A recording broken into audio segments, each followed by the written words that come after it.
Bonjour et bienvenue à toutes et à tous. Bienvenue à ce panel intitulé L'évolution des régimes frontaliers et trajectoire de déplacement des Syriens dans les pays du Sud et spécialement vers la Tunisie. Je m'appelle Wael Garnaoui, je suis psychologue clinicien et docteur en psychanalyse de l'Université de Paris et titulaire d'un master en sciences politiques de l'Université Paris-Dauphine et notamment fondateur du groupe d'études sur les frontières au Centre d'anthropologie de l'Université de Sousse.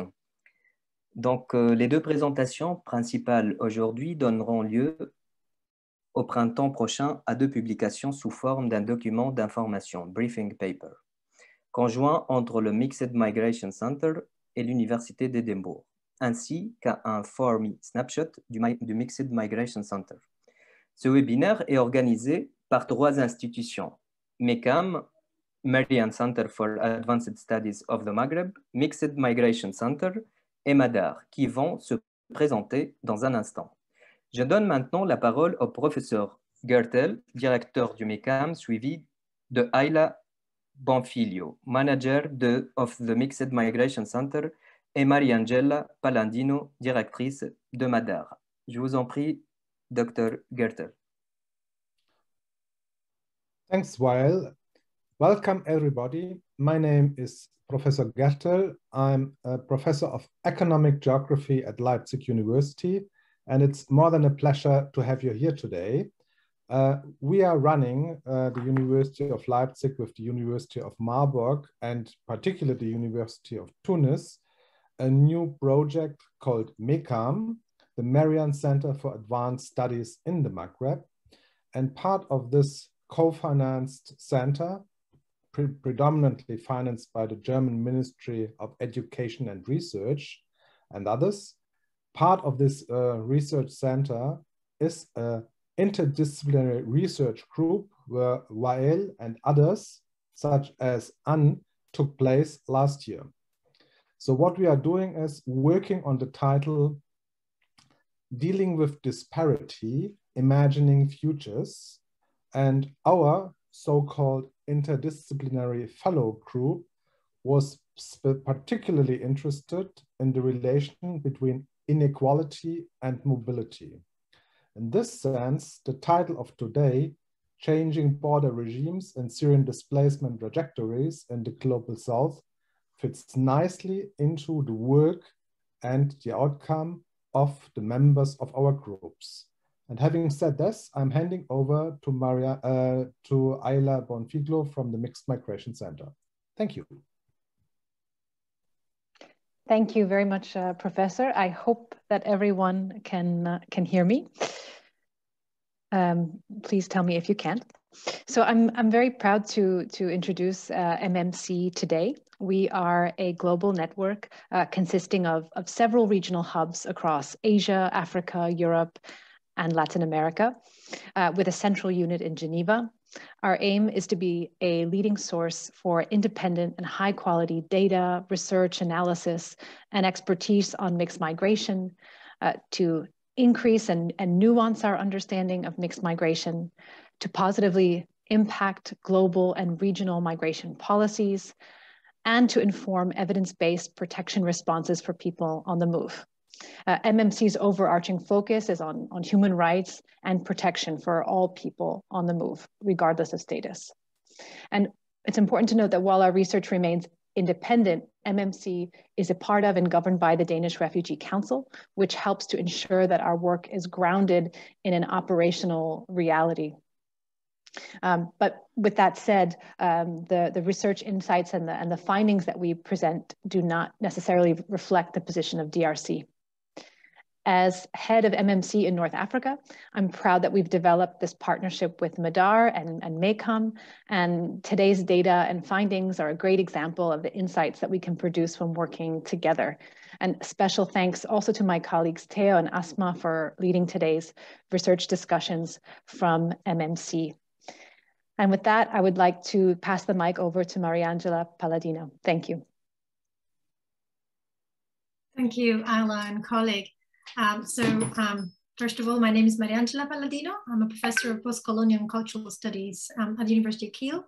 And I'm also co-director of Madar, which is a funded research network called Maghreb Action and Displacement and Rights. And the other co-director is Professor Laura Jeffrey, who is also on the panel today. It is really our pleasure to co-host this webinar with partners and with you all, and to see so many people attending. I'll just say a few words about Madar. Madar is a research network which is funded by the Global Challenges Research Funds from the UK Research and Innovation Councils.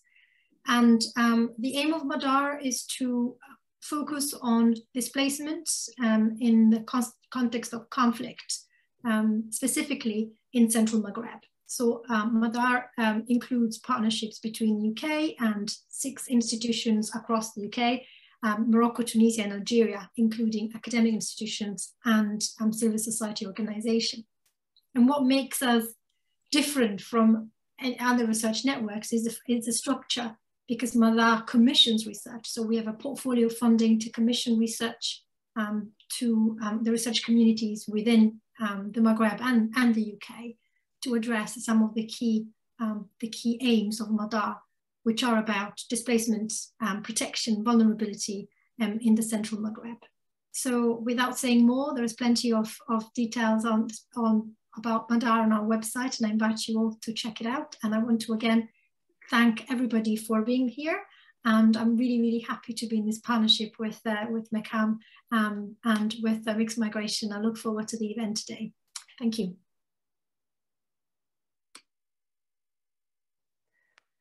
Merci beaucoup, Maria-Angela, Ayla et professeur Gertel.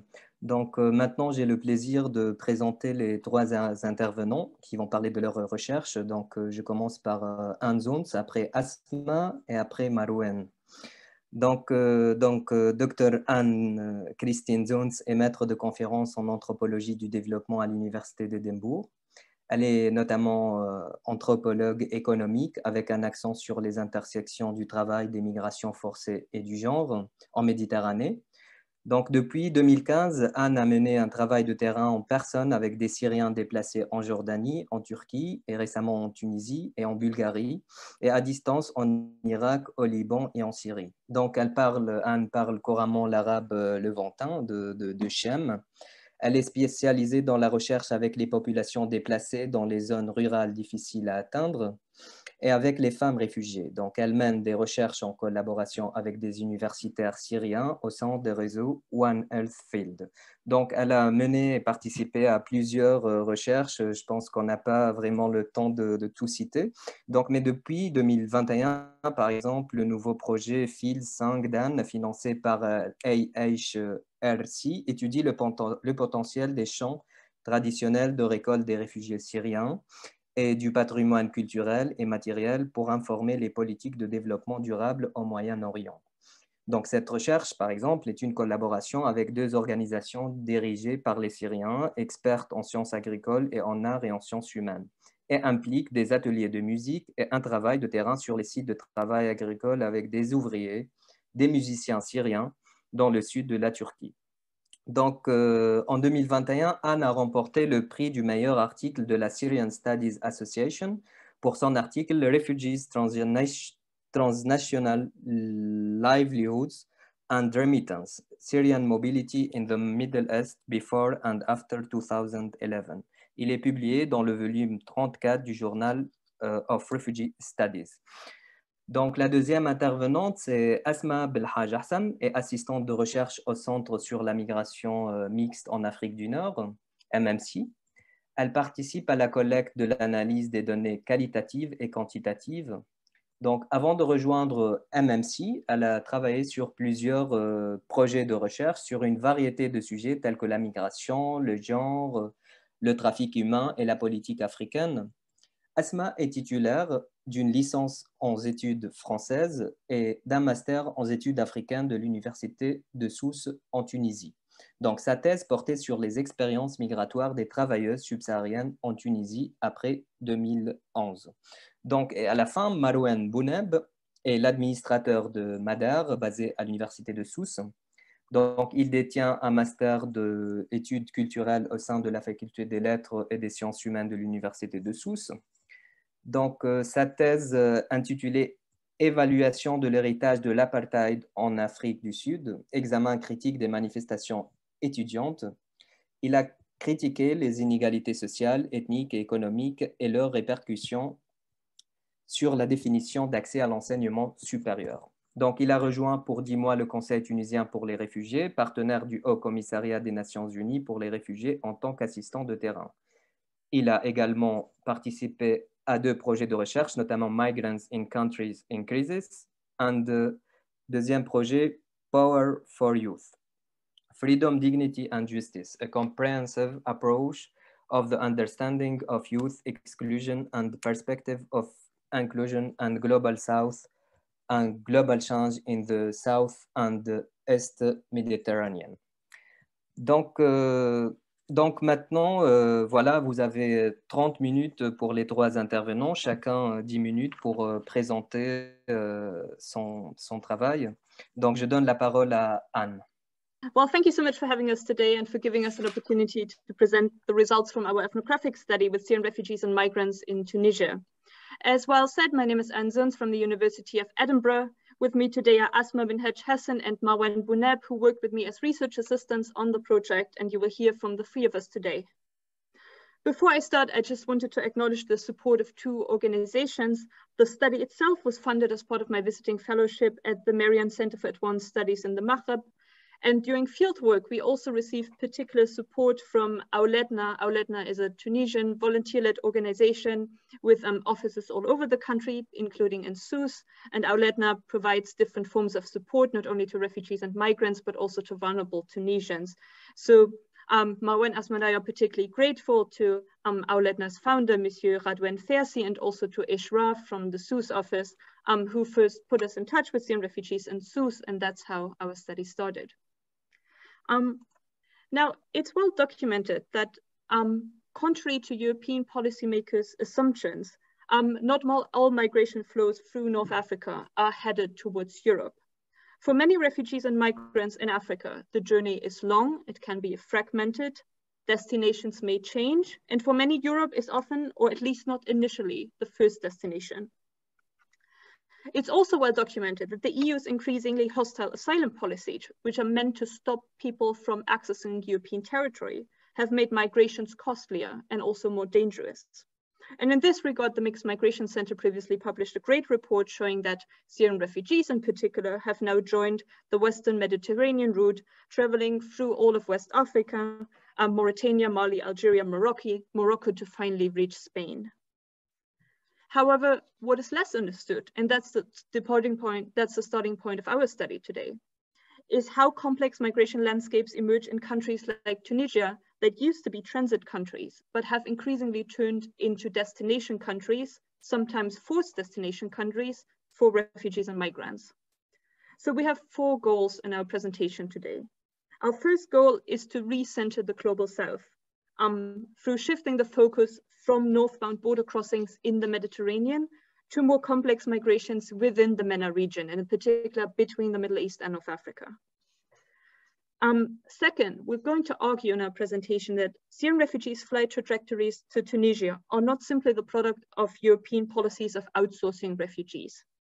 In fact, if we want to understand what brought Syrian refugees to Tunisia, then we also need to look at more long-standing migration and trade ties between not Tunisia and Europe, but Tunisia and Syria. And how refugees move today is also shaped by changing border regimes, again, not simply in Europe, but also in neighboring Arab countries. And we find it important to draw attention to such complex South-South dynamics, because these are often overlooked in studies that focus on the effects of European border policies on movements in the Mediterranean. Third, we aim to show to you today that a true forced migration infrastructure has developed that connects Syrians in the Middle East and North Africa. Now, we use the concept of migration infrastructure because what we found goes way beyond Syrian social networks.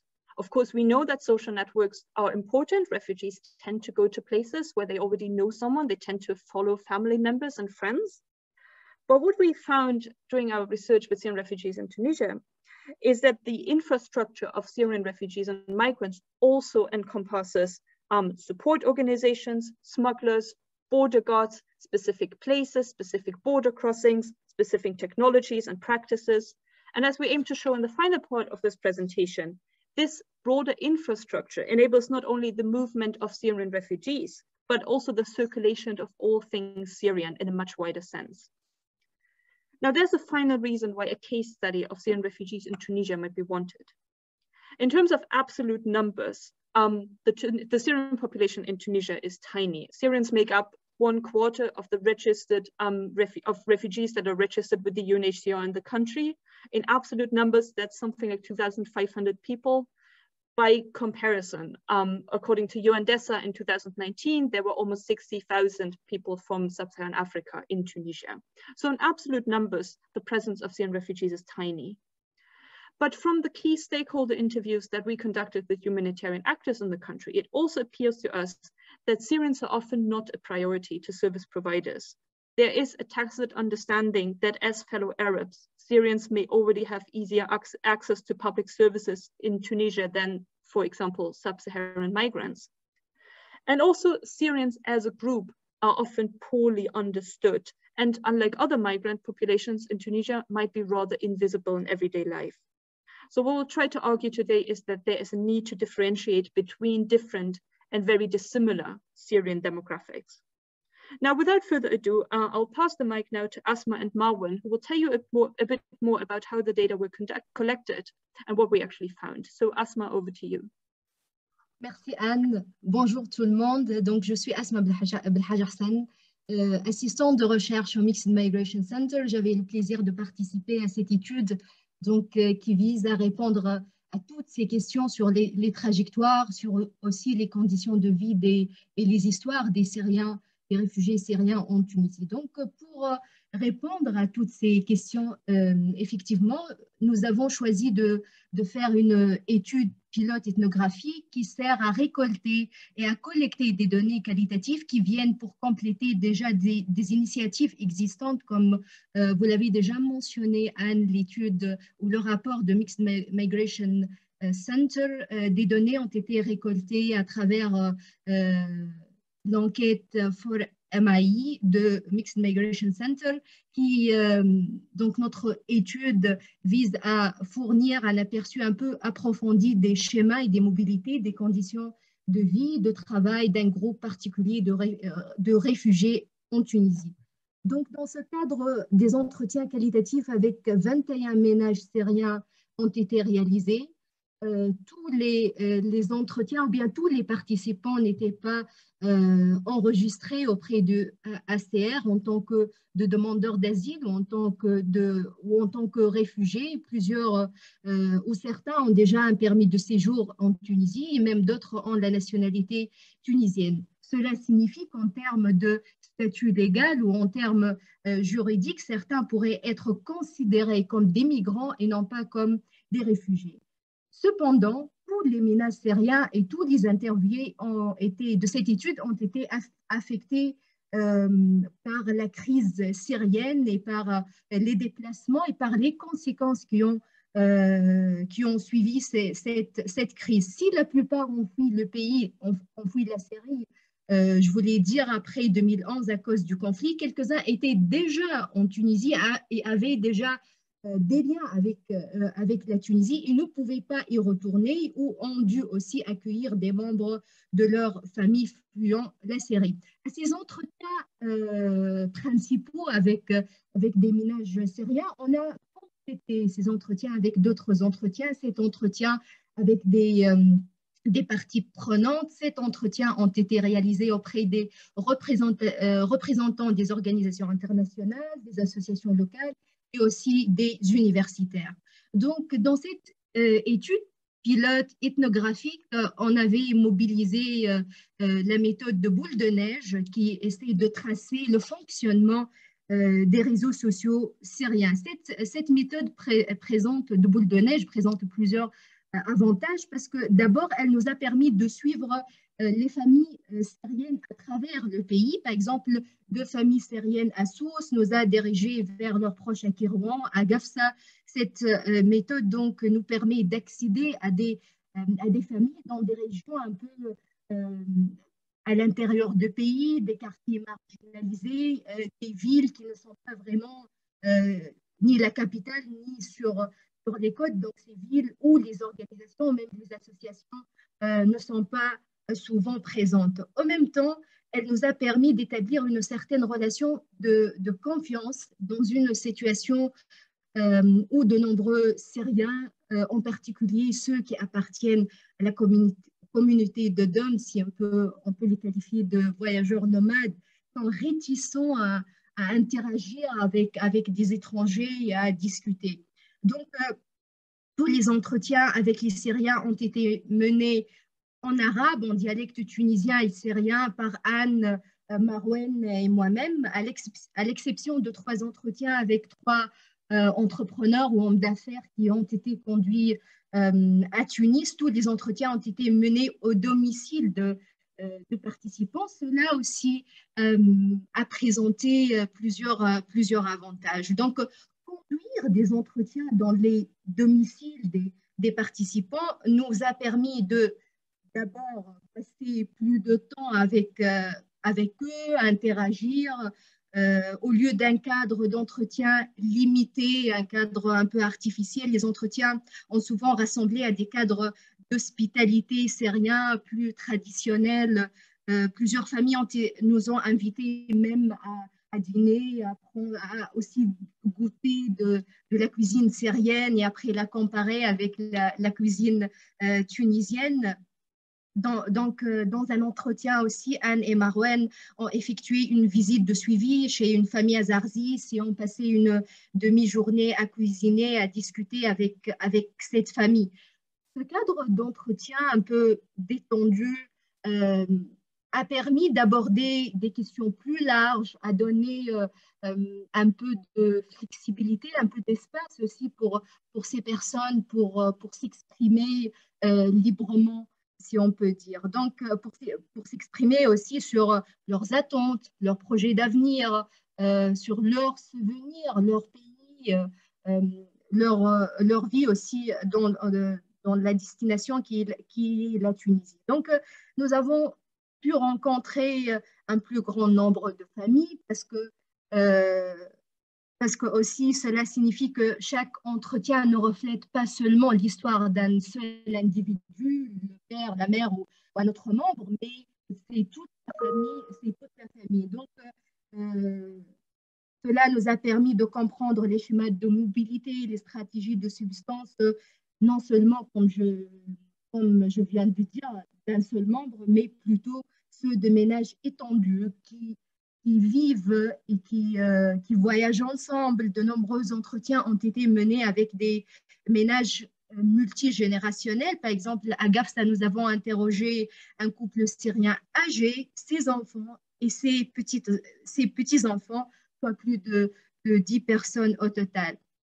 Aussi, la rencontre de plusieurs ménages appartenant au même réseau de parenté nous a également permis de mieux comprendre les mobilités des Syriens à l'intérieur de la Tunisie, la manière dont ces réseaux de parenté fonctionnent et aussi façonnent les mouvements continus des Syriens après leurs arrivées en Tunisie. Ceci est pertinent car de nombreux Syriens, en particulier dans le sud de la Tunisie, restent très mobiles à l'intérieur du pays, mais aussi à travers la frontière tuniso-algérienne. Une installation plus permanente en Tunisie ne signifie pas nécessairement une vie sédentaire et stable. Enfin, nos résultats nous permettent d'attirer l'attention aussi sur la complexité des modes d'installation des Syriens. La plupart des études sur les réfugiés et les migrants sont menées dans les grandes pôles, les grandes villes telles que Tunis, Sfax et Sousse.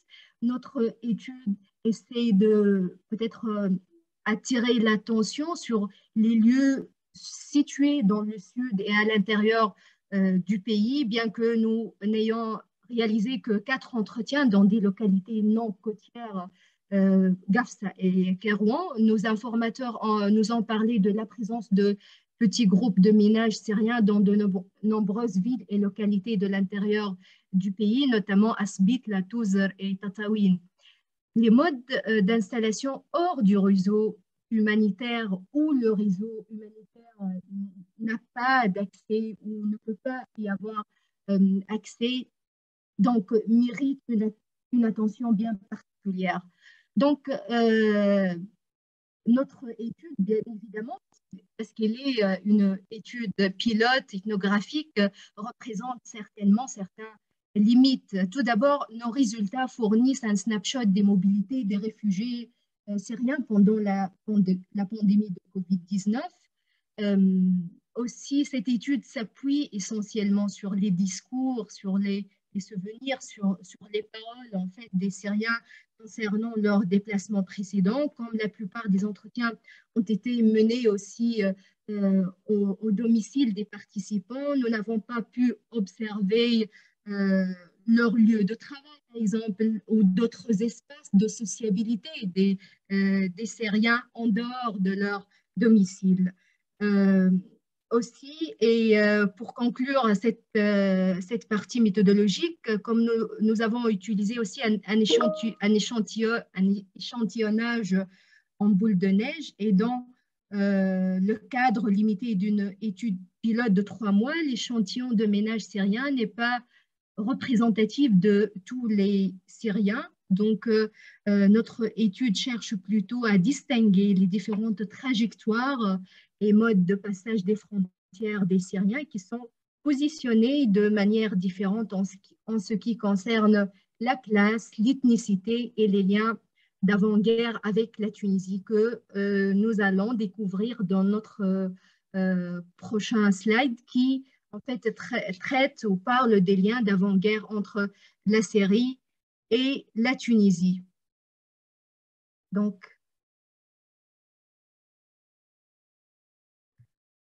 on a dit que justement cette dimension d'avant-guerre influence les trajectoires et influence même les décisions prises par les réfugiés syriens. Donc, la Tunisie n'est pas une destination aléatoire. Il existe déjà des liens importants, mais rarement rapportés entre la Tunisie et la Syrie avant la guerre. Les liens d'avant-guerre, donc, ces liens façonnent les trajectoires des Syriens après 2011. On peut dire qu'il y a 4 modalités de présence des Syriens en Tunisie avant 2011. Il y a tout d'abord la migration des étudiants tunisiens vers la Syrie, en particulier des étudiants universitaires qui restent souvent en Syrie après la fin de leurs études et se marient avec des femmes syriennes. Il y a aussi ce qu'on appelle les commerçantes et les commerçants de valises entre la Syrie et la Tunisie, notamment pour le textile syrien dans le cadre de la mondialisation ascendante de la Méditerranée. Il y a aussi la migration de travail de jeunes hommes syriens pour travailler en Tunisie dans l'hôtellerie, la restauration, la coiffure aussi. Par exemple, nous avons interrogé un homme un migrant syrien ou bien des migrants syriens qui sont arrivés en Syrie dans les années 2000 pour travailler dans l'hôtellerie. Ils ont aussi épousé des femmes tunisiennes et ont parfois fait des allers-retours entre la Syrie et la Tunisie. Il y a finalement, et la 4e modalité de lien, si on peut dire, la présence ou bien la modalité diplomatique. Il y a un échange du personnel diplomatique. On a rencontré certains Syriens qui sont venus en tant que personnel ou bien ambassadeurs ou bien du personnel qui travaille dans les ambassades.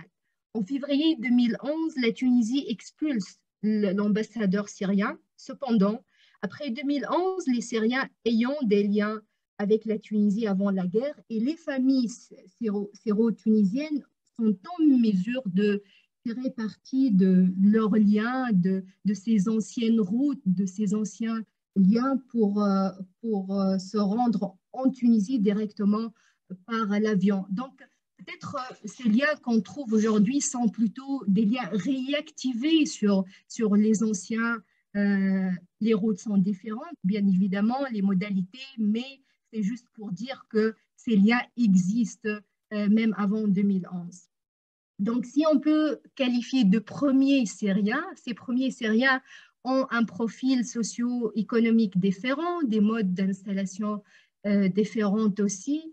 Comme nous allons voir avec mon collègue Marouane plus tard, donc avec les Syriens qui arrivent après, ce profil est tout à fait différent. Tout d'abord, cette catégorie a tendance à vivre à Tunis, dans les grands centres économiques le long de la côte. Dans les zones urbaines, ils vivent dans des quartiers centraux de classe moyenne. Par exemple, à Tunis, je peux mentionner le Manzah Hay al-Nasr. Aussi, ils ont généralement un emploi à temps plein. Beaucoup possèdent des restaurants et même des troupes de danse syriennes qui répondent à une tendance ou bien à une récente mode, à un goût aussi à la nourriture et à la musique syrienne lors des festivités tunisiennes, notamment dans les mariages. En créant leur propre entreprise, ils ont plus facilement accès à une carte de séjour et un permis de résidence. Donc, ils ont déjà un permis de séjour en Tunisie et certains d'entre eux ont réussi aussi à obtenir la nationalité tunisienne. La plupart ont des conjoints tunisiens ou d'autres membres tunisiens de leur famille. Leur contact avec le système humanitaire est limité. Beaucoup ne sont pas enregistrés auprès du HCR, mais certains ont bénéficié d'un financement humanitaire. Par exemple, une femme d'affaires syrienne à Tunis, dont le mari syrien avait fait du commerce en Tunisie avant 2011, a d'abord reçu une petite subvention de démarrage de terre d'asile Tunisie. Elle gère maintenant un projet de restauration syrienne très prospère dans sa propre cuisine en Tunisie, emploie également tous ses enfants adultes et leurs conjoints. Donc, il convient aussi également de mentionner que les Syriens en Tunisie rencontrent un climat plus large qui valorise la culture et la cuisine syrienne et beaucoup de... En fait, il faut passer la parole à Marouane Bounab. Vous avez dépassé votre temps, je ne sais pas. D'accord. Donc, c'est juste une phrase, oui, juste une phrase et je vais passer la parole. Donc, bien que peu de Tunisiens connaissent personnellement des Syriens, des facteurs culturels plus larges peuvent faciliter l'accueil des réfugiés syriens. Je m'excuse si j'ai dépassé le temps. Voilà, je cède la parole tout de suite à mon collègue Marouane. Thank you. So, as I said, the thing is that if you might use the words old versus new Syrians, just to make a distinction between those who have pre-war ties to Tunisia and those who do not have any pre-war ties to Tunisia. So basically, Syrians without pre-war ties to Tunisia have arrived to Tunisia through different routes, as basically the ultimate destination was not Tunisia. So in general, and like all the Syrians without pre-war connections did not travel to Tunisia directly, and many of them have spent several years in informal camps in Lebanon. And then they had to leave to Algeria, as I said, because it's the intended destination. And of course, due to what they have experienced there, we might cite the lack of integration, racism, xenophobia, and so on. So they have decided to move to Algeria and not Tunisia.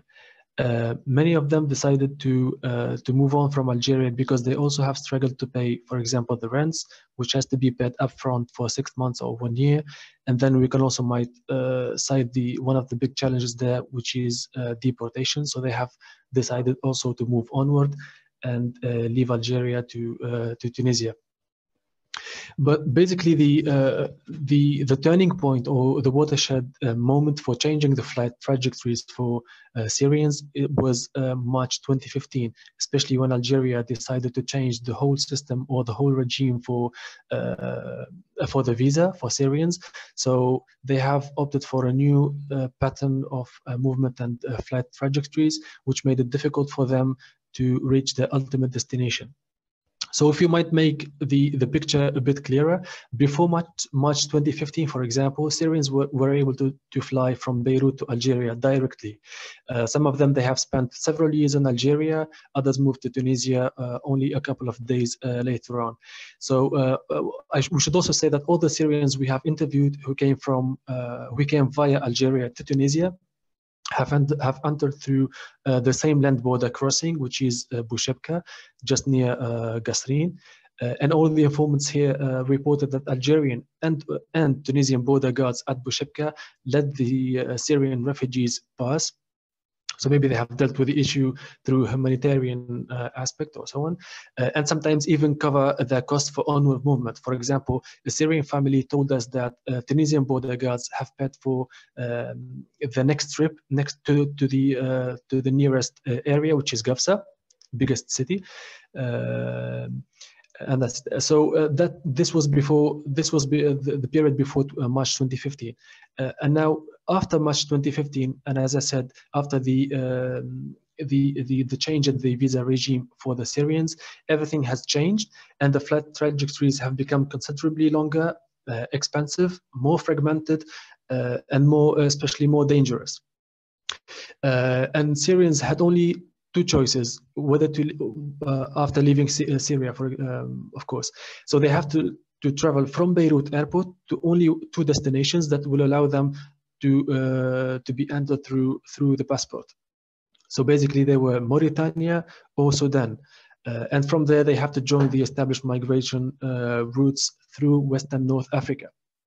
So the first destination, for example, they have to go either from Mauritania to Mali, then Algeria, or the second one from Sudan, Libya, then Algeria. So we are no longer talking about, for example, East and West, like if we might depict this situation from Syria to Algeria.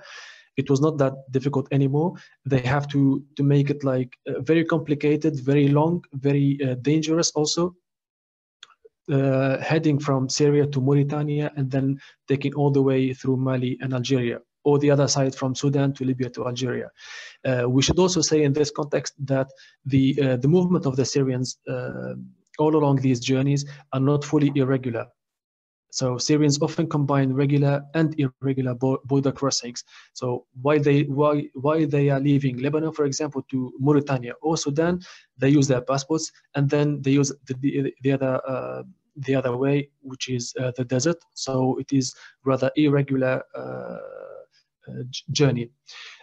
We should also say that there are wider kinship networks split up into smaller groups for parts of the journey, but then they have to reunite, for example, like in Algeria and later on in Tunisia.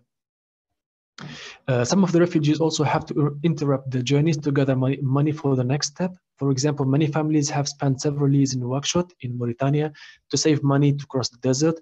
And along the journey, so basically refugees also accumulate debts from their family members, locals in host countries, and smugglers, which basically in its turn means that they arrive in Tunisia with considerable debts. I assume you hear me clearly, yes? Yes, great. Yes, we do, Marwan. Il vous reste 1 minute, Marwan. Ooh, sorry. Okay, so basically just to wrap up before moving to the next slide, we should also refer to two major concepts, which are basically the Syrian smuggling networks, as they have added a new leg to the established Central Mediterranean migration route. And also we should also refer to the major concept, which is called known as the Syrian forced migration infrastructure, as Syrians have used their own smuggling networks, and they have moved with other Syrian families, especially through the desert in Mali. And then they have their own logistics and technology, hostels in Algeria, for example. So here we witness the emergence of a parallel Syrian forced migration infrastructure. If we move quickly to the next slide, please, even though I'm sorry I haven't covered all the details. So the new movement, the new Syrian movement pattern in 2021, this is what we should say is that this is a situation in flux, and there might be new Syrian arrivals with different movement patterns and socioeconomic profiles. And basically, according to the Tunisian Refugee Council, in summer 2021, a new profile of Syrian refugees emerged, which is basically young Syrian men arriving through sea rescue and via the Libyan border. And they are originally from Daraa in the south of Syria. So basically the new profile is we are no longer dealing with families, but we are rather dealing with single men who basically the intended destination was not North Africa, but basically Italy. And they have got rescued from the sea. So which explains the lack of integration in Tunisia. They are quite hesitant to find a job and to integrate into the local community. So basically, many of them have also tried to cross the Mediterranean again and return to Libya to attempt a border crossing from there also. Even though we did not interview any of them of these most new recently arrived for our studies, we spoke with the Syrian academic Abdullah Al-Jabsini from the European University Institute, who has confirmed that this coincides with a new wave of out-migration from Daraa in the southern Syria in the second half of 2021 because of the changed security situation and the degrading economic situation in Daraa also. So what we can say after all of this is that even after more than 10 years of Syrian displacement, local political and economic changes and changing border regimes might lead to the emergence of new Syrian migration corridors and new profiles of Syrian refugees. And now I'll pass it over to Anne. Thank you, Marwan. Okay, well, thank you so much. So until now, we've argued that basically there are different Syrian demographics in Tunisia who've also traveled to the country through different routes. On a final note, we would like to show you now that Syrians' movements do not stop once they are in Tunisia. In fact, many Syrians, especially in southern Tunisia and among the Syrian DOM, the Syrian nomadic traveler community, remain mobile after arrival. They remain mobile within Tunisia. So for example, a lot of members of the Syrian DOM community, which is Syrian nomadic travelers, migrate seasonally. They might go to Djerba during the touristic season. They might join the date harvest in Tuzla and Kebele. They might go further north to join the olive harvest. But importantly, many Syrians in Tunisia, so for example, all Syrians in Tunisia also remain mobile across the wider region, in particular across the Tunisian-Algerian border. So one of the most striking findings of our study is that since they have arrived in Tunisia as refugees, many Syrians have returned to Algeria for short visits, including during the COVID-19 pandemic when the border was officially closed. This is often related to passport renewals. There is no Syrian embassy in Tunis, and the nearest embassy is in Algiers. And Syrians told us that they need a passport. First, because you need a passport to receive remittances, because apparently money sending agency in Tunisia do not accept the UNHCR issued asylum seeker card.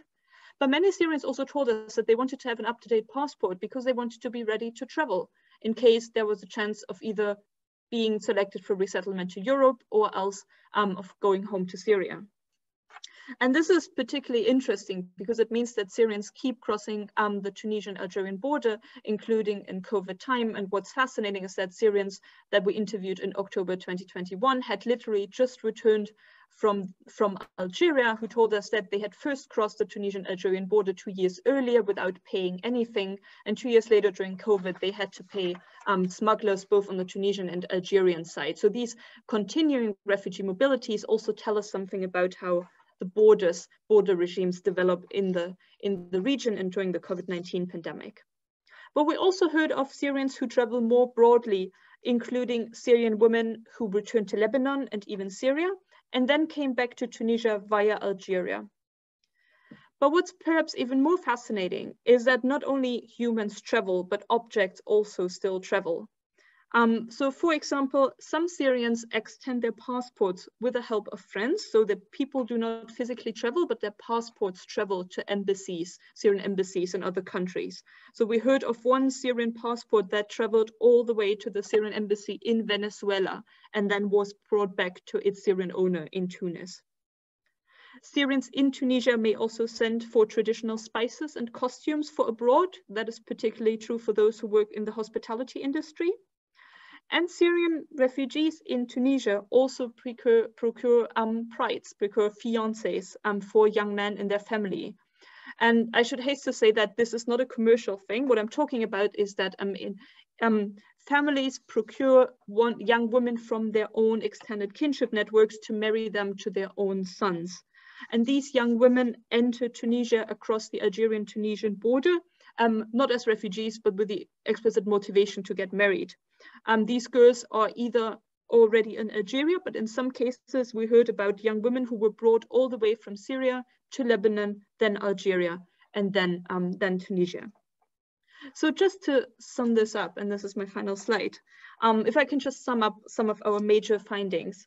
I guess our first finding is that all these ongoing exchanges and mobilities and migrations point to the existence of a wider infrastructure of Syrian migrations. Clearly, there are by now established migration corridors, for example, across the Algerian-Tunisian border, but also between Lebanon and Mauritania and Algeria. And through these corridors, all kinds of things and people Syrian move. There are also well-known systems of smuggling and intermediaries in place that refugees can connect to and whose services will facilitate these circulations. In many ways, none of this is exceptional. In many ways, the Syrians we interviewed behave just like other migrants in the region. Many first migrated more locally in the Middle East, say to Lebanon or Egypt, before engaging in more long-distance travel to North Africa. They follow their social networks just like other migrants, and their movements at times converge with existing migration routes in West and North Africa. At the same time, there is something specifically Syrian about this infrastructure because it builds on previous mobilities between Syria and North Africa. And as Marwan said, especially Syrians who cross the desert in Mali and Algeria have their own smugglers. Syrians travel together with their own families. They do not travel with other migrants, and they also have their own hostels, sites of accommodation and safe houses along the way. Merci Anne. Merci Anne, Marouane et Asma pour cette excellente présentation de vos résultats de terrain ethnographique en Tunisie auprès des réfugiés et migrants syriens. Donc maintenant, je passe la parole à Francesco Teo Ficarelli qui va présenter les analyses tirées des dernières données recueillies par le Mixed Migration Center. Donc Francesco Teo Ficarelli est chargé de la gestion de l'information au Centre de la migration mixte en Afrique du Nord et basé à Tunis. Avant de rejoindre l'équipe de MMC, il a travaillé pour un certain nombre d'ONG, IPA, REACH, ACTED, ICARDA, en menant des études d'évaluation d'impact, des évaluations des besoins et des activités dans les secteurs humanitaires et de développement. Donc, il possède une expérience conséquente en méthode de collecte, de gestion et d'analyse des données. Donc, il a eu une formation en économie et en relations internationales et il est titulaire d'une licence d'études européennes de Royal Holloway de l'Université de Londres et d'un master de développement économique local de l'École d'économie et de sciences politiques de Londres. Je vous passe la parole, Francesco. Thank you very much, Wael. Let me put up my presentation. Perfect. So thank you very much, Wael. And hello, everyone. So my name is Francesco Teo, and I'm, as mentioned, I'm an information management officer at MMC North Africa, based in Tunis. And I'll be presenting to you some insights from FORMI data that we've collected with Syrian respondents in Tunisia. We'll be looking especially at travel routes, but also experiences and intentions for the future. So just a small introduction to FORMI, for people who are not familiar. So FORMI is MMC's flagship data collection initiative, and it allows primary data to be collected directly with refugees and migrants through quantitative surveys. The survey is standardized globally across MMC's regions and therefore allows comparable primary data on mixed migration flows. And the data collection infrastructure is based on a network of enumerators in the field who are refugees and migrants themselves. So the survey is quite comprehensive and covers the areas that you see listed in the presentation. But we seek to understand the profiles of people on the move, the most common routes, the drivers of migration, but also facilitation of journeys, so including interactions with smugglers and experiences along the journey, including protection. So an overview of For My in Tunisia. So For My started to operate in Tunisia in 2019, and we've collected since then around 8,400 surveys. It was launched with the For My core survey, but then adapted in 2020 when the COVID-19 pandemic arrived with a COVID-19 specific survey. And 1 year later, we returned to use the For My core survey. So in Tunisia, we have a network of 12 or more enumerators that are based in the locations that you see in the map. So Tunis, Sousse, Sfax, Medellin, and Gafsa.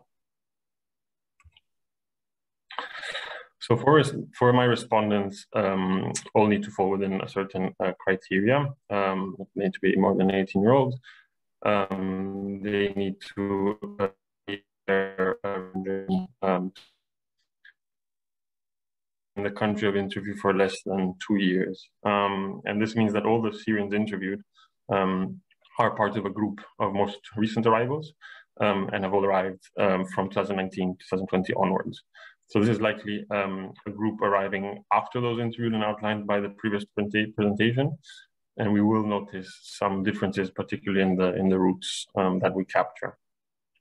So we collected 181 interviews with Syrians over the course of the last 2 years, distributed amongst the location, as you can see, in Sfax, Tunis, Medellin, and other locations.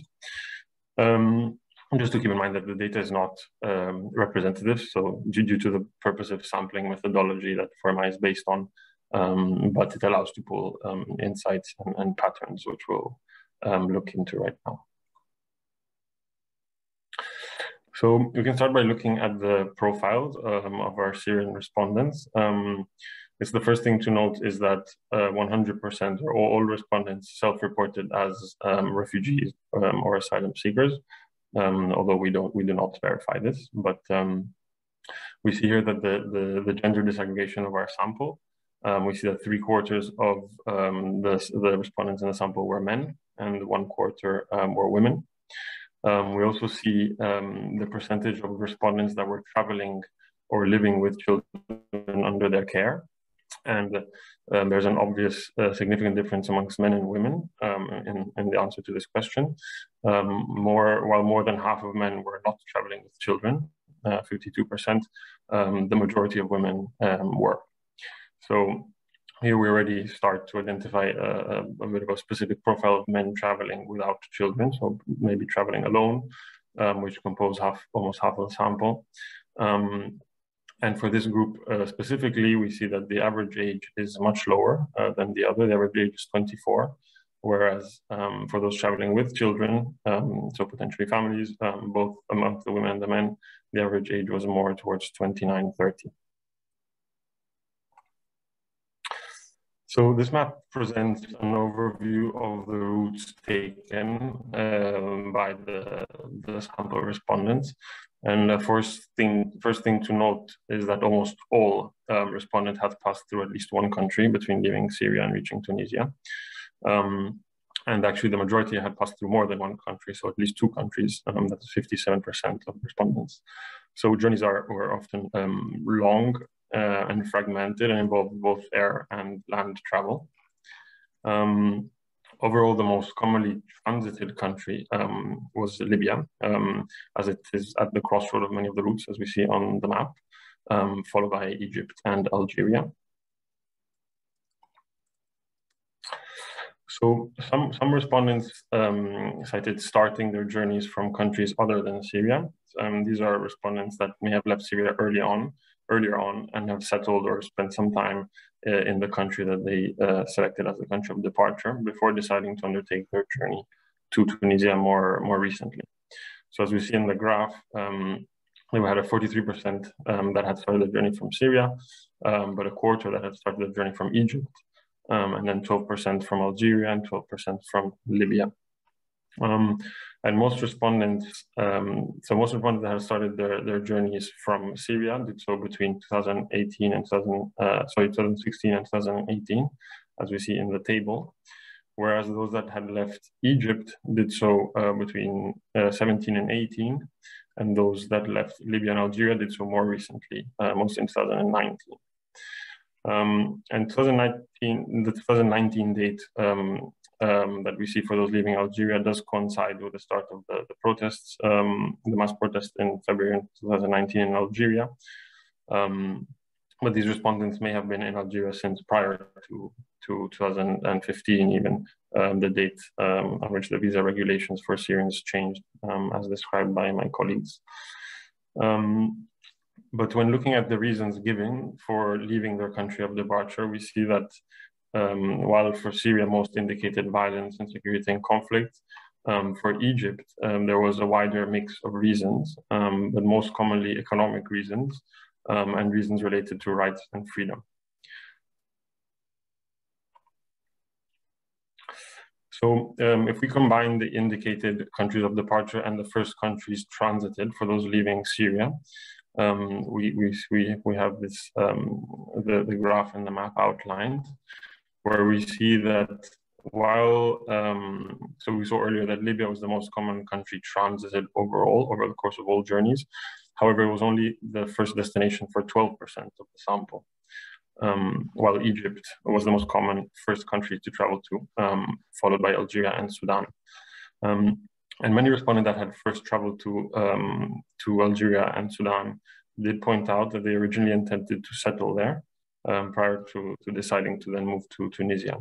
And this was certainly less the case for those who stopped in Libya, where stops were transit as part of their journey to Tunisia. So then if we look at the rest of the journey, so the continuation of the journey, we observe that most respondents that had traveled to Egypt then made their way through Libya to Tunisia. Those that had first traveled to Algeria and Libya also then went to actually all of our respondents then went to Tunisia, while those that first had gone to Sudan had slightly more scattered trajectories, often making their way through Libya to Tunisia, but also some traveled to Algeria, some to Egypt before moving to Tunisia. And it was a lot more common for respondents that reported traveling with children, so potentially families, to transit or go through Algeria than it was for those without children, possibly because of the less dangerous route. And on the other hand, it was much more common for respondents traveling without children to go through Egypt and Libya, specifically. Actually, almost 2/3 of these did take the Egypt and Libya route. So many of these would be young men traveling on their own. We also looked at protection risks faced by respondents along their journey. Il vous reste une minute. Okay. Along their journey, and overall we found that the majority had identified the dangerous location along their journeys, and most of these were in Libya. So passing on to the intentions for the future of our respondents. So one of the first questions we asked during the survey is whether they consider to have reached the end of their journey in order to capture what their intentions may be. And we see that 62% of respondents had not reached the end of their journey, and therefore did have intentions to leave Tunisia. And we asked those what their preferred destination would be. We see that the majority of 72% cited a European country, but also Canada and the United States. We also noticed that among almost a quarter of respondents mentioned that one effect of the COVID pandemic was that they were going to stay in Tunisia for longer than they had planned. And some said that they were going to be resettled, but this had to be delayed due to COVID-19. And close to all of the respondents going to Europe or North America said that they planned then to apply for asylum there and stay there permanently. So thank you so much for listening, and hope it was interesting, and I will pass it back over to Waila. Thank you.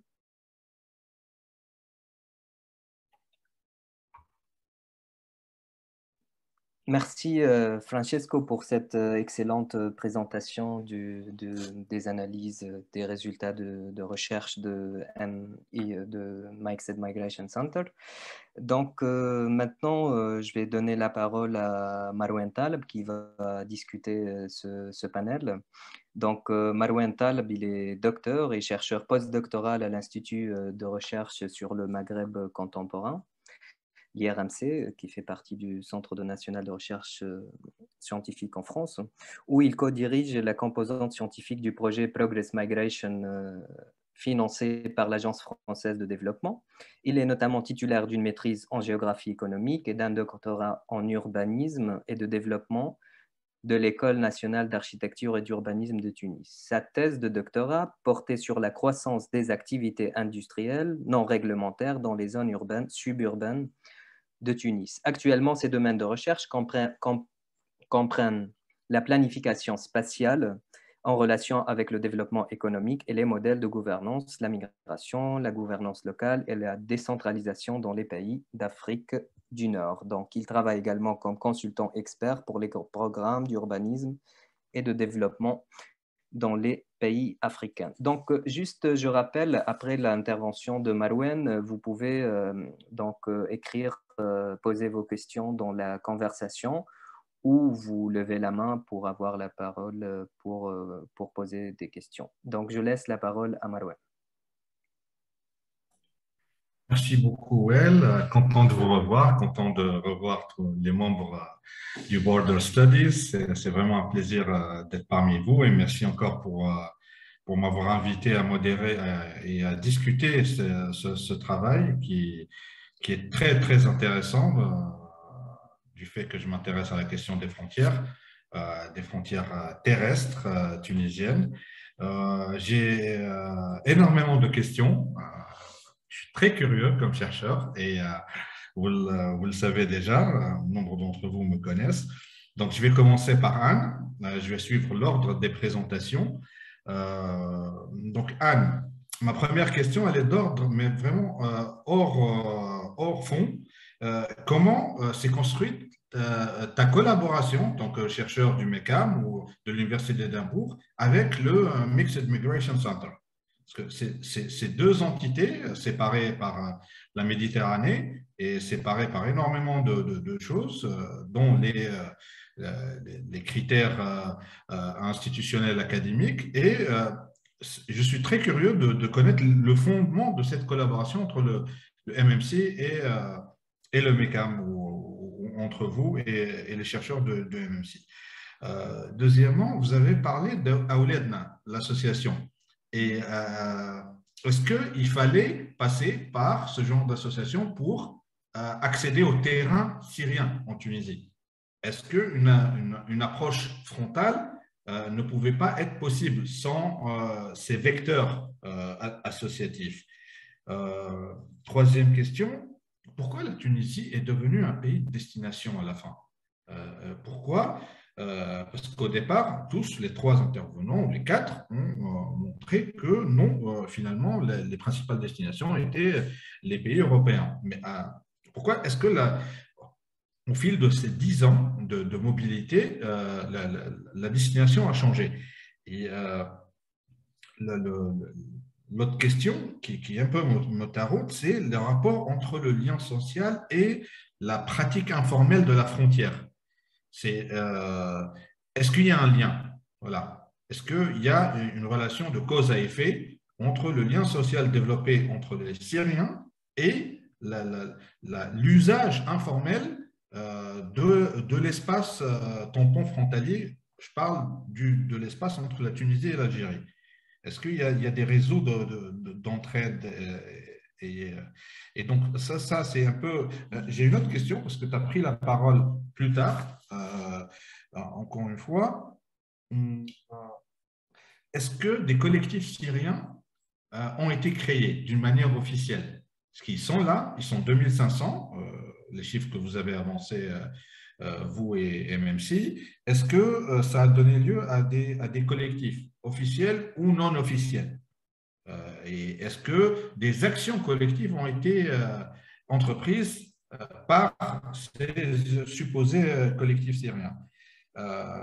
Est-ce on peut considérer que l'ambassade syrienne en Algérie est le nexus de tout ce phénomène de mobilité des Syriens au sud de la Méditerranée?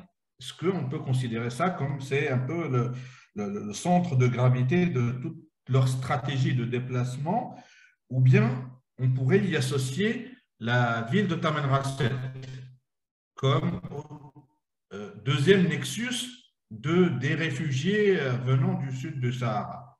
Donc, peut-on avancer ces hypothèses? Parce que je suis géographe aussi de formation, j'aime bien la théorie des lieux, et peut-on parler d'un bipôle d'attractivité des Syriens en Afrique du Nord, qui serait Alger, l'ambassade de Syrie, et Tamanrasset? Et dernière question, Anne, comment réagissent les autorités syriennes les autorités tunisiennes vis-à-vis des Syriens? Est-ce qu'il y a une réponse 100% sécuritaire? Est-ce qu'il y a une réponse plutôt informelle? Est-ce qu'il y a des différences entre les Syriens et les autres réfugiés en Tunisie? Est-ce qu'ils bénéficient d'un traitement de faveur? Ça, c'est en gros ma question très tunisienne, parce que autour de moi, il y a aussi des Syriens là où j'habite, donc j'aimerais connaître un peu ce genre de réponse. Asma, dans votre méthodologie que vous avez, merci aussi pour votre intervention sur les méthodes. C'est la deuxième fois que j'écoute un peu votre démarche au sein du MMC, qui me plaît par son innovation et son originalité.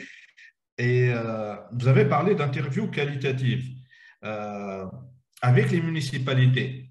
Est-ce que vous pourriez expliquer, est-ce que les municipalités commencent à prendre en considération ces aspects migratoires, ou alors il s'agit de toute autre chose? Donc, si vous pouviez m'expliquer en quoi la municipalité vous a renseigné sur les Syriens, ça serait vraiment intéressant pour moi.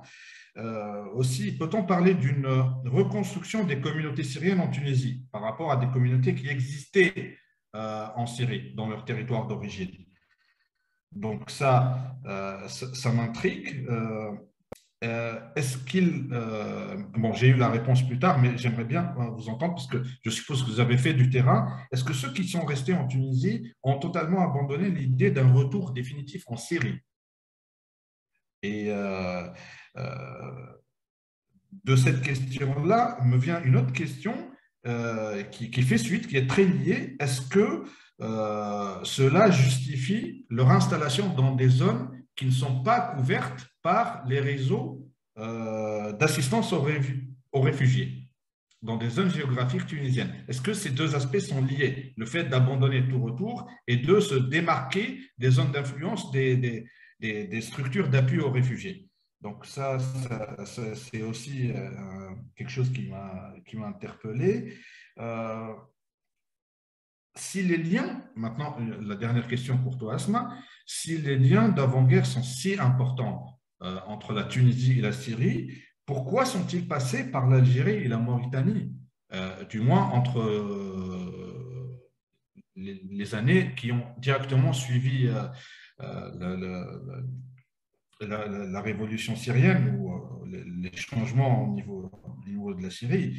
Parce que je suppose qu'il y avait des canaux, si les structures étaient suffisamment fortes, il y avait des canaux pour continuer à passer de Damas à Tunis directement. Donc ça, c'est quelque chose qui m'a intrigué. Peut-on parler de la création d'une nomenclatura syrienne en Tunisie? Vous avez parlé d'une classe de nantis syriens par opposition à une classe de précaires syriens. Et donc, peut-on parler d'une élite syrienne en Tunisie?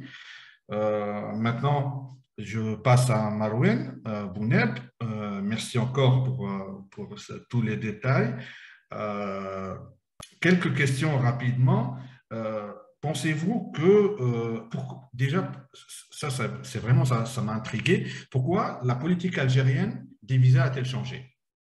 Est-ce qu'il y a des fondements géopolitiques derrière? Ça m'a vraiment surpris comme information. Peut-on considérer Tamanrasset comme la cible des Syriens? Est-ce qu'ils incorporent cette ville comme élément de base de leur stratégie de mobilité en Afrique du Nord. Troisième question. Vous avez parlé d'une route qui passe par la Libye depuis le Soudan. Mais pourquoi ont-ils choisi cette route-là alors qu'on sait que la frontière tuniso-libyenne est devenue, depuis 2004, au moins 2013-2014, une zone militaire fermée? Et pourquoi ils ont, malgré tout, continué à adopter? Ou bien est-ce qu'ils passent par les checkpoints, par les postes frontaliers? Voilà, donc ça, c'est un peu ma question, mon interrogation, parce que l'autre chemin, il est facile. Moi, de par mon travail de recherche à Kasserine, je connais la Syrian Alley entre Bouderiès et Boujebka. Et j'ai parcouru les sentiers par où passaient les Syriens, mais aussi les subsahariens en Tunisie. Et le passage, même moi en tant que chercheur, je pouvais faire le passage tranquillement sans être inquiété. Donc, autant c'était facile pour eux de passer par l'Algérie. Pourquoi ils sont passés par un territoire aussi dangereux que la Libye et la frontière tuniso-libyenne. Donc ça, c'est un peu mes questions pour vous, Marouane. Francesco, je n'ai pas beaucoup de questions parce que l'exposé était très riche en termes de chiffres, en termes de clarté. Juste une interrogation sur les 20% qui ont répondu qu'ils restaient définitivement en Tunisie. Comment vous évaluez leur situation socio-professionnelle? Dans quel secteur d'activité ils travaillent? Comment vous pouvez évaluer leur situation financière? Est-ce que c'est les nantis dont parlait Asma dans sa présentation, ou est-ce qu'il s'agit d'une autre catégorie? Et est-ce que vous avez une idée, mais ça c'est vraiment off the records, est-ce que vous avez une idée sur la condition de ceux qui sont restés dans les premiers pays de destination, c'est-à-dire l'Algérie, le Soudan et la Libye? I'm so sorry to intervene, but I'm just conscious that we might be running out of time to answer all these fantastic questions that you have posed to all the panelists. Non, j'ai terminé, c'est bon. C'était ma dernière question pour Francesco, juste ceux qui sont restés en Algérie, le Soudan, en Libye. C'était ça. Et aussi, il ne fallait pas m'inviter, parce que c'est une thématique qui m'intéresse énormément. Merci encore. D'accord, Marouane, merci. Vous êtes vraiment dans le temps. Vous avez passé les 10 minutes exactes. Super. Donc, je passe la parole aux intervenants pour répondre à Ayla, Asma, Francesco et Marouane. Et après, on va passer la parole et je vais relire les questions des participants. Et celui qui a une question, il peut lever la main. Donc, voilà, cliquez sur la main en bas de l'application. Merci. Okay, well, if that's okay, then I'll start. Marouane, I think we share the same enthusiasm for cross-border questions. I just wanted to clarify that the research was funded by MECAM. The collaboration with the Mixed Migration Center is something that happened later when we decided to organize a panel together and then publish some of the results as a policy brief. I wanted to start by your question on Auledna. Why did we have to go through a local NGO? Well, precisely because it was surprisingly difficult to find Syrians, especially because most of Syrians, the Syrians we call the new Syrians, so Syrians with a certain social economic profile, tend to live not in the city center. They tend to live in working class and deprived areas, in suburban areas, and they tend to be quite invisible in public life. So to get access to these people, we had to be introduced by an NGO first. But once we made this first contact with Auledna, we then used snowballing, because literally one family sent us to the next. So for example, families in Sousse then sent us to families in Gafsa and families in Kairouan, and we could have visited even more families had we had the time. And that, I think the snowballing method, as Asma explained, taught us quite a lot about how these families themselves relate to each other and how they stay in touch. Now, why has Tunisia become a destination country for these people? So as we said, there is a first demographic of Syrians who wanted to come to Tunisia because they already had ties to the country. They knew how the labor market was working. They sometimes had mixed Syrian-Tunisian families. So for these people, Tunisia was indeed the intended destination. For those who came later, For many of these, Europe was not the intended destination. The intended destination was Algeria. When Algeria did not work out for many of them, in particular because expenses were life was too expensive in Algeria. But from Algeria, there were not many options left. Some families split up in Algeria. Half of them went to Morocco and then sometimes onwards to Spain. Others went to Tunisia. But the border between Morocco and Algeria is much harder to cross, and it's much more expensive in terms of smugglers, whereas until the COVID-19 pandemic, it used to be free to just Syrians just arrived in Tunisia without the help of smugglers. And as we heard from several Syrian families, Tunisian border guards even paid their louage to the next city. So Tunisia was a much more convenient option. Syrians also told us that they had the hope that because Tunisia is a democracy, that there might be more assistance for refugees available. Once Syrians are in Tunisia, there are again not many options left unless they want to go back to Algeria.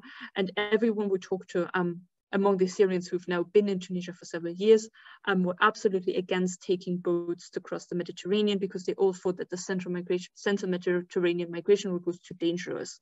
And we also should keep in mind that the people we're talking about are not single men, they're usually families with children. So crossing the Mediterranean in a boat was not an option to them. And I think I'll just take one more question. One more question from Asma, if that's okay, which is about municipalities, because I was the one talking to the municipalities. One really interesting development we see in Tunisia is that increasingly municipalities become development actors in their own right.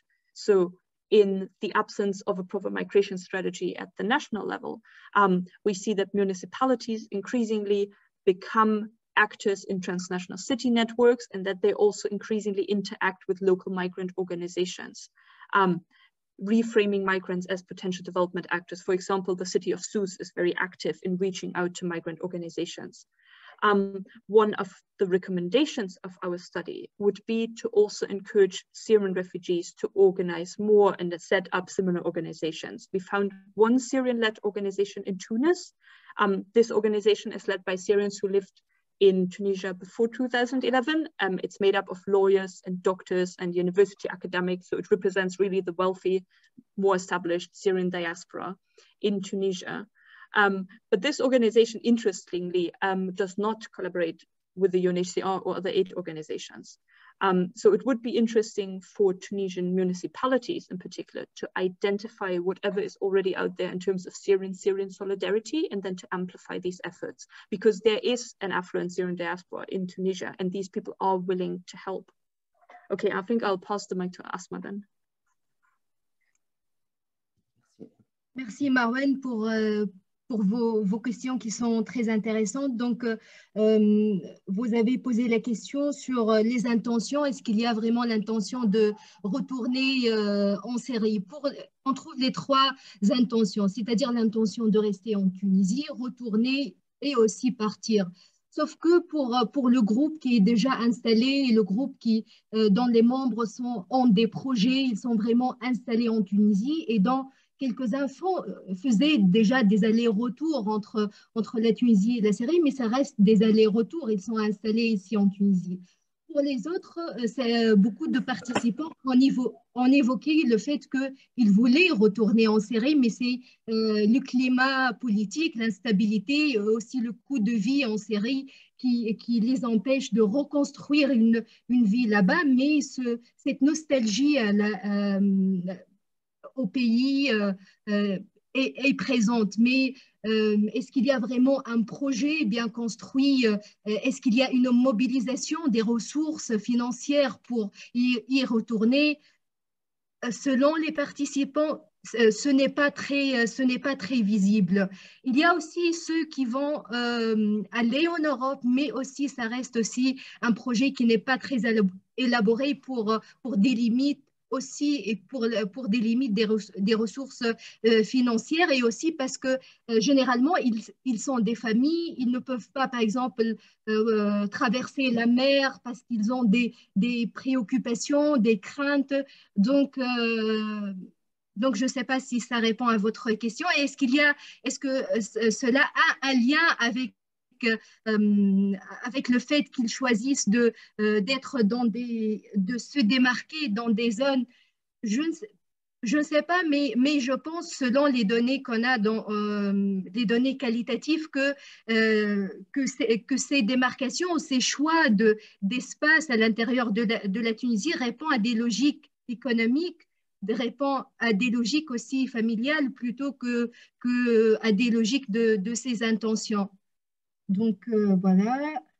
Pour la question des municipalités, déjà a été répondu par Anne. Donc, voilà. Moi, à mon nom, je remercie tout le monde, les organisateurs, Marie-Angela, Anne, Marouane, Ayla, tout le monde, donc pour voilà, discuter cette question de la migration au sud global, en fait, parce qu'il y a de moins de possibilités de migration vers le nord. Donc maintenant, toutes les frontières sont fermées, donc le sud devient un peu la destination des migrants du sud. Donc, j'espère continuer ce débat avec vous dans d'autres, voilà, dans un autre cadre et d'autres occasions. Merci beaucoup.